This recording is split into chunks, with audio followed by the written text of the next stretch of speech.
ধূসর এক শহরের কোলাহলের মাঝে, যেখানে আকাশও যেন বিষণ্ণতার চাদরে ঢাকা, সেখানেই এক জীর্ণ ক্ষয়িষ্ণু বাড়িতে বাস করত ইউসুফ। বাড়িটি ছিল যেন তার ভাগ্যেরই প্রতিচ্ছবি। এক সময়ের আভিজাত্যের ক্ষীণ স্মৃতিচিহ্ন নিয়ে কোনো মতে বাড়িয়ে থাকা এক ভগ্নদশা। দেয়ালের পলেস্তারা খসে পড়েছে, বর্ষার স্যাঁতস্যাঁতে গন্ধ লেপ্টে আছে প্রতিটি ইটে, আর জানলা দিয়ে আসা সামান্য আলো যেন ধুলো রাস্তারণে ম্লান। এই বিষাদময় পরিবেশে ইউসুফ ছিল এক শিক্ষিত, প্রতিভাবান এবং বিনয়ী যুবক। তার চোখে ছিল জ্ঞানের দীপ্তি, আর আচরণে ছিল মাটির মতো নম্রতা। কিন্তু তার পৃথিবীটা ছিল হতাশার এক নিশ্ছিদ্র অন্ধকারে ঢাকা। ইউসুফের ঘরে সাজানো ছিল তার অর্জিত ডিগ্রির সনদপত্রগুলো, উচ্চশিক্ষার প্রমাণ, যা আজ কেবলই উপহাসের প্রতীক। মাসের পর মাস, বছরের পর বছর কেটে যাচ্ছিল, কিন্তু তার ভাগ্যের চাকা ঘুরছিল না। প্রতিটি সকাল আসত নতুন আশার বার্তা নিয়ে, আর প্রতিটি সন্ধ্যা নামত ব্যর্থতার গ্লানি নিয়ে। সে অসংখ্য দরজায় কড়া নেড়েছে, বহু সাক্ষাৎকারে অংশ নিয়েছে, যেখানে তার মেধা ও যোগ্যতা প্রশংসিত হয়েছে। কিন্তু শেষ পর্যন্ত আমরা আপনাকে পরে জানাবো, এই যান্ত্রিক উত্তরটি তার কপালে জুটেছে। বেকারত্বের অভিশাপ কেবল তার পকেটকেই শূন্য করেনি, বরং তার আত্মবিশ্বাসকে প্রায় পিষে ফেলেছিল। একসময় যে যুবক স্বপ্ন দেখত সমাজের জন্য কিছু করার, সে আজ নিজের অস্তিত্বের ভারেই ক্লান্ত। আয়নার সামনে দাঁড়ালে সে নিজেকে চিনতে পারত না। চোখের নিচে কালি, কাঁধের ওপর চেপে বসা এক অদৃশ্য বোঝা। তার এই কষ্টের বোঝা আরও ভারী হয়ে উঠেছিল তার অসুস্থ বাবার কারণে। ইউসুফের বাবা একসময়ের কর্মঠ এবং জ্ঞানী মানুষ, যিনি ছিলেন পরিবারের বটবৃক্ষ, আজ বার্ধক্যের ভারে শয্যাশায়ী। দীর্ঘদিনের অসুস্থতা তার শরীরকে জীর্ণ করে দিয়েছে, কিন্তু তার কণ্ঠস্বর আর চোখ দুটিতে এখনও সেই প্রজ্ঞার ছাপ লেগে আছে। বাবার চিকিৎসার খরচ, নিত্য নতুন ওষুধের তালিকা আর সংসারের জোয়াল সবই ইউসুফের কাঁধে।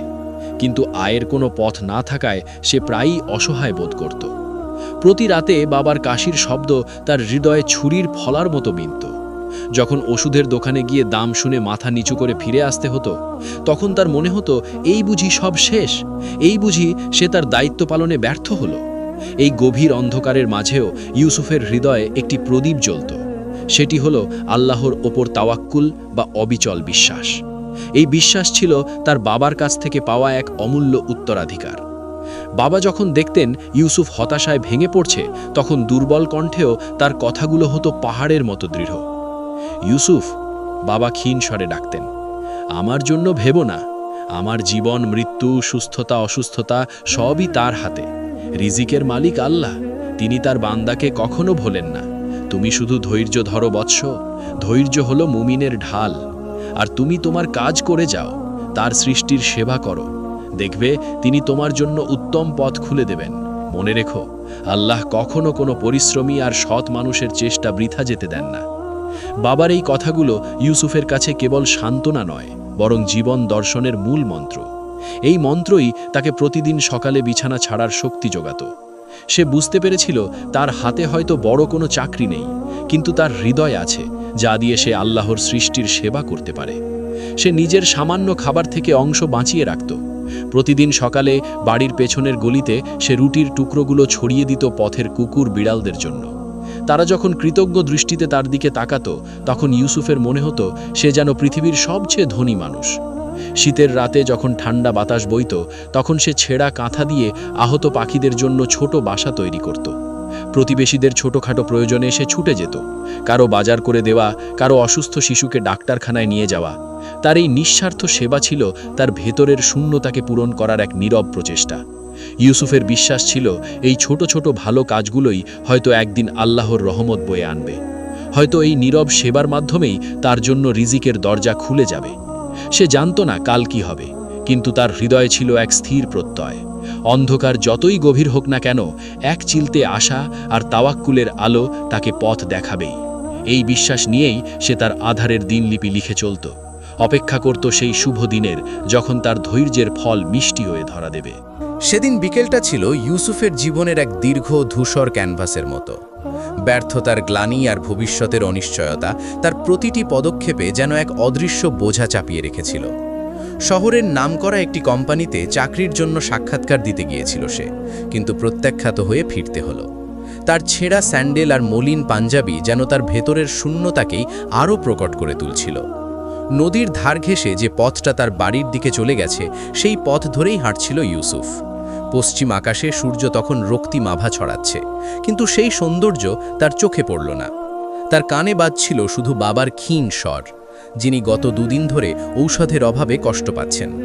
পকেটে হাত দিয়ে সে শেষবারের মতো অনুভব করল কয়েকটি খুচরো পয়সা, যা দিয়ে একবেলার খাবারও জুটবে না। ঘরের শূন্য হাড়ি আর বাবার অসুস্থতা, এই দুই চিন্তার ভারে তার মন ছিল ভারাক্রান্ত, যেন সে নিজেই এক অথৈ সাগরে ডুবে যাচ্ছে। নদীর জল তখন বেশ উত্তাল। বর্ষার শেষেও স্রোতের তেজ কমেনি, বরং বেড়েছে। নদীর ঘাট থেকে ভেসে আসা জলের শোঁ শোঁ শব্দ আর বাতাসের একটানা ফিসফিসানি তার ভেতরের হতাশা আরও বাড়িয়ে দিচ্ছিল। সে ভাবছিল, এই জীবন কি শুধুই ব্যর্থতার এক দীর্ঘ মিছিল? হঠাৎ সেই নীরবতা ভেঙে খান খান করে দিল এক তীক্ষ্ণ বুক ফাটা চিৎকার। বাঁচাও, বাঁচাও, আমার ছেলে! ইউসুফ চমকে উঠল। তার অবসন্ন শরীর যেন মুহূর্তে এক নতুন শক্তি পেল। সে দ্রুত ঘাটের দিকে তাকালো, দেখল ঘাটের সিঁড়ির কাছে মানুষের জটলা। এক সম্ভ্রান্ত চেহারার মহিলা পাগলের মতো হাত পা ছুটছেন আর চিৎকার করছেন। তার পাশে দাঁড়িয়ে থাকা কয়েকজন লোক শুধু অসহায়ভাবে জলের দিকে ইশারা করছে। ভিড় ঠেলে সামনে এগোতেই ইউসুফের চোখে পড়ল দৃশ্যটা। নদীর প্রবল স্রোতে একটি ছোট ছেলে ভেসে যাচ্ছে। ছেলেটি হয়তো ঘাটে খেলতে এসেছিল, পা পিছলে পড়ে গেছে। স্রোত তাকে দ্রুত মাঝ নদীর দিকে টেনে নিয়ে যাচ্ছে। শিশুটি বাঁচার জন্য আপ্রাণ চেষ্টা করছে, কিন্তু তার ছোট হাত পা সেই দানবীয় স্রোতের কাছে নিতান্তই দুর্বল। ইউসুফ দেখল ঘাটে আরেক জোয়ান লোক দাঁড়িয়ে আছে, কিন্তু কেউ সাহস করে নামছে না। নদীর স্রোত এতটাই ভয়ঙ্কর যে একবার নামলে ফিরে আসার নিশ্চয়তা নেই। তাদের চোখে স্পষ্ট ভয়, নিজেদের জীবনের ঝুঁকি নেওয়ার কোনো ইচ্ছাই তাদের নেই। ইউসুফের মনে তখন কোনো দ্বিধা এলো না। তার নিজের জীবনের মূল্য কতটুকু, সেই প্রশ্নটা যেন মুহূর্তে অর্থহীন হয়ে গেল। বাবার ঔষধ, চাকরির ব্যর্থতা, ক্ষুধার্ত পেট, সবকিছু এক লহমায় তুচ্ছ হয়ে গেল। তার মনে হলো এই মুহূর্তে তার একমাত্র উদ্দেশ্য হলো এই নিষ্পাপ শিশুটিকে বাঁচানো। এক মুহূর্ত দেরি না করে ইউসুফ তার পাঞ্জাবিটা খুলে ঘাটের রেলিংয়ে ছুঁড়ে ফেলল। আল্লাহ ভরসা, এই একটি শব্দ উচ্চারণ করে সে ঝাঁপ দিল খরস্রোতা নদীতে। ঠান্ডা জলের তীব্র ধাক্কা তার ক্লান্ত শরীরে যেন বিদ্যুতের মতো কাজ করল। স্রোত তাকে গ্রাস করতে চাইল, কিন্তু ইউসুফ তার সমস্ত শক্তি দিয়ে সাঁতরাতে লাগল। সে জানে তার হাতে সময় খুব কম। স্রোতের বিপরীতে সাঁতার কাটা যেন মৃত্যুর সঙ্গে লড়া। প্রতিবার শ্বাস নেবার সময় সে শিশুটির দিকে তাকায়, আর তার ভেতরের সংকল্প আরও দৃঢ় হয়। তার ফুসফুস ফেটে যাওয়ার উপক্রম, হাত পায়ে অসহ্য যন্ত্রণা, কিন্তু সে থামল না। অবশেষে বহু কষ্টে, প্রায় নিজের জীবনের শেষ বিন্দু শক্তি দিয়ে সে শিশুটিকে ধরে ফেলল। শিশুটি তখন প্রায় অচেতন। ইউসুফ এক হাতে শিশুটিকে শক্ত করে ধরে, অন্য হাতে স্রোতের সঙ্গে যুদ্ধ করতে করতে ধীরে ধীরে তীরের দিকে এগোতে লাগল। যখন সে শিশুটিকে নিয়ে ঘাটের সিঁড়িতে পৌঁছল, তখন তার শরীর কাঁপছে, নিঃশ্বাস নিতে কষ্ট হচ্ছে। শিশুটিকে তার মায়ের কোলে তুলে দিল। শিশুটির মা ফাতিমা বেগম ছেলেকে বুকে জড়িয়ে হাউমাউ করে কেঁদে উঠলেন। তার কান্না আনন্দের, স্বস্তির এবং গভীর কৃতজ্ঞতার। তিনি ইউসুফের দিকে তাকালেন। ইউসুফের ভেজা শরীর, কাদামাখা চুল আর ক্লান্ত চোখ দেখে তিনি বুঝতে পারলেন এই যুবক নিজের জীবন বাজি রেখে তার সন্তানকে ফিরিয়ে এনেছে। বললেন, বাবা, তুমি আমার আল্লাহর পাঠানো ফেরেশতা। আমি জানি না কোন ভাষায় তোমার কৃতজ্ঞতা জানাবো। তুমি আজ শুধু আমার ছেলেকে নয়, আমার পুরো পরিবারকে বাঁচিয়েছ। বলো, তুমি কি চাও? আমি তোমার জন্য কি করতে পারি? তার কণ্ঠে ছিল আন্তরিকতা ও সম্মানের গভীর ছাপ। ইউসুফ তখনও হাঁপাচ্ছে। ভিড়ের কৌতূহলী চোখগুলো তার দিকে নিবদ্ধ। সে ধীরে ধীরে মাথা তুলল। তার চোখে কোনো প্রতিদানের আকাঙ্ক্ষা ছিল না, ছিল শুধু এক গভীর প্রশান্তি। ক্লান্ত কিন্তু দৃঢ় স্বরে সে বলল, কৃতজ্ঞতা আমার নয় আম্মা, কৃতজ্ঞতা আল্লাহর প্রতি। তিনিই আপনার সন্তানকে রক্ষা করেছেন, আমি তো শুধু তারই হুকুম পালন করেছি। এই কথাগুলো বলে সে ভিড়ের মধ্যে থেকে নীরবে সরে যেতে শুরু করল। ফাতিমা বেগম তাকে ডাকতে চাইলেন, তার নাম জানতে চাইলেন, কিন্তু ইউসুফ ততক্ষণে ভিড়ের আড়ালে মিশে গেছে। তার ভেজা শরীর আর ক্লান্ত মন নিয়ে সে বাড়ির পথে হাঁটতে দিল। তার পকেট তখনও শূন্য, বাবার ঔষধের চিন্তা তখনও আছে, কিন্তু তার হৃদয়ে তখন এক অদ্ভুত অনবর্চনীয় শান্তি। সে আজ এক জীবন বাঁচিয়েছে, আর সেই আত্মত্যাগ তার ব্যর্থ জীবনের সমস্ত গ্লানিকে ধুয়ে মুছে পরিষ্কার করে দিয়েছে। তার পরিচয়টুকুও রেখে গেল না, কারণ সে জানত এই কাজ সে কোনো প্রতিদানের জন্য করেনি। সে শুধু একজন মানুষ হিসেবে তার কর্তব্য পালন করেছে। কয়েক মাস কেটে গেল। ইউসুফের জীবনের কোনো পরিবর্তন হলো না। বাবার শরীরটা আরও খারাপ হতে লাগলো। একদিন ডাক্তার জানালেন তার বাবার জন্য একটি বিশেষ ঔষধ প্রয়োজন, যা বেশ ব্যয়বহুল। ইউসুফ বুঝতে পারল এই শহরে থেকে সে কিছুই করতে পারবে না। অবশেষে এক কঠিন সিদ্ধান্ত নিল সে। বাবার সেবা করার জন্য মায়ের কাছে তাকে রেখে সে ভাগ্য অন্বেষণে দূর দেশে পাড়ি জমানোর মনস্থির করল। সামান্য কিছু পাথেয় আর আল্লাহ ওর উপর ভরসা নিয়ে সে এক দীর্ঘ মরুভূমির পথ ধরল। মরুভূমির কঠিন পথ, তপ্ত বালি আর স্কর্চিং সান তার শরীরকে প্রায় নিস্তেজ করে দিচ্ছিল। কয়েকদিন পর তার খাবার ও পানি শেষ হয়ে গেল। তৃষ্ণায় তার গলা শুকিয়ে কাঠ। একসময় সে মৃত্যুর প্রহর গুনতে শুরু করল। ক্লান্ত অবসন্ন শরীরটাকে টেনে নিয়ে সে এক বাবলা গাছের নিচে আশ্রয় নিল। হঠাৎ তার চোখে পড়ল কাছেই একটি আহত হরিণ যন্ত্রণায় ছটফট করছে। তার পা থেকে রক্ত ঝরছিল। নিজের মৃত্যু পথযাত্রী অবস্থা সত্ত্বেও ইউসুফের কোমল মন কেঁদে উঠল। সে ভাবল, আমি তো মারা যাচ্ছি, কিন্তু আমার শেষ সম্বলটুকু দিয়ে যদি এই প্রাণীটাকে বাঁচানো যায়, হয়তো আল্লাহ আমার উপর সন্তুষ্ট হবেন। এই ভেবে সে তার মশকের তলানিতে থাকা শেষ কয়েক ফোঁটা পানি দিয়ে হরিণটির ক্ষত পরিষ্কার করে দিল এবং নিজের পাগড়ির কাপড় ছিঁড়ে ক্ষতস্থানটি বেঁধে দিল। এরপর সে ক্লান্তিতে জ্ঞান হারালো। কতক্ষণ পর জ্ঞান ফিরল ইউসুফের জানা নেই। চোখ খুলে সে দেখল একদল লোক তাকে ঘিরে আছে।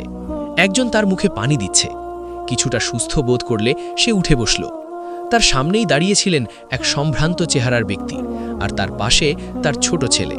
ছেলেটি ইউসুফকে দেখেই বিস্ময়ে চিৎকার করে উঠল, বাবা দেখো, এই তো সেই ভাইয়া যিনি আমাকে নদীতে ডুবে যাওয়া থেকে বাঁচিয়েছিলেন। বণিক নেতা জনাব হাসিম ছেলের কথা শুনে হতবাক হয়ে গেলেন। তিনিই ছিলেন সেই শিশুটির বাবা। তিনি ঝুঁকিয়ে ইউসুফের হাত ধরে বললেন, সুবহানাল্লাহ, আল্লাহ কত মহান! আমি আর আমার স্ত্রী দিনের পর দিন আপনাকে খুঁজেছি। আপনি আমার বংশের প্রদীপকে রক্ষা করেছেন, আর আজ আল্লাহ এই মরুভূমির মাঝে আপনার সাথে আমার দেখা করিয়ে দিলেন।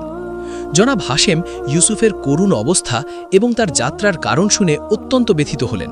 তিনি যখন শুনলেন যে এই মৃত্যুপথযাত্রী অবস্থাতেও ইউসুফ একটি আহত হরিণকে সেবা করেছে, তখন তার চোখ অশ্রুসিক্ত হয়ে উঠল। তিনি বললেন, হে যুবক, তোমার মতো এমন খাঁটি মানুষ আমি জীবনে দেখিনি। তোমার সততা, সাহস আর আল্লাহর সৃষ্টির প্রতি তোমার ভালোবাসা অতুলনীয়। তুমি আর কোথাও যাবে না। তুমি আমার সাথে আমার শহরে ফিরে চলবে। আজ থেকে তুমি আমার ব্যবসার অংশীদার নও, তুমি আমার ভাইয়ের মতো। আজ থেকে তুমি আমার ব্যবসার পার্টনার। কারণ এ সম্পদ দিয়ে আমি কি করব যদি আজকে সেই বাতিটি নিভে যেত, যে বাতিকে তোমার উসিলায় আল্লাহ বাঁচিয়েছেন। ইউসুফের মনে হলো যেন সে স্বপ্ন দেখছে। তার চোখ দিয়ে অঝরে কৃতজ্ঞতার অশ্রু ঝরতে লাগল। সে সিজদায় লুটিয়ে পড়ে আল্লাহর শুকরিয়া আদায় করল। জনাব হাশিম দ্রুত তার বাবার চিকিৎসার জন্য লোক পাঠালেন এবং তাকে নিজের শহরে নিয়ে এলেন। উন্নত চিকিৎসায় ইউসুফের বাবা দ্রুত সুস্থ হয়ে উঠলেন। ইউসুফ তার শতকা ও পরিশ্রম দিয়ে জনাব হাশিমের ব্যবসায় নতুন দিগন্তের সূচনা করল। আল্লাহর রহমতে তাদের ব্যবসায় এমন বারাকাহ এলো যে তারা আরবের অন্যতম ধনী ও সম্মানিত বণিকে পরিণত হল। ইউসুফ তার সম্পদ দিয়ে একটি বিশাল দাতব্য সংস্থা প্রতিষ্ঠা করল, যা হাজারো অসুস্থ, অসহায় মানুষ ও পশু পাখির সেবায় নিয়োজিত ছিল। তার জীবন এক জীবন্ত কিংবদন্তিতে পরিণত হল, এক উজ্জ্বল দৃষ্টান্ত, যা প্রমাণ করে আল্লাহ ওর উপর পূর্ণ তাওয়াক্কুল এবং নিঃস্বার্থ ভালো কাজ কখনো বৃথা যায় না। রিজিকের মালিক আল্লাহ, এবং তিনি তার বান্দাকে এমন জায়গা থেকে প্রতিদান দেন যা মানুষ কল্পনাও করতে পারে না।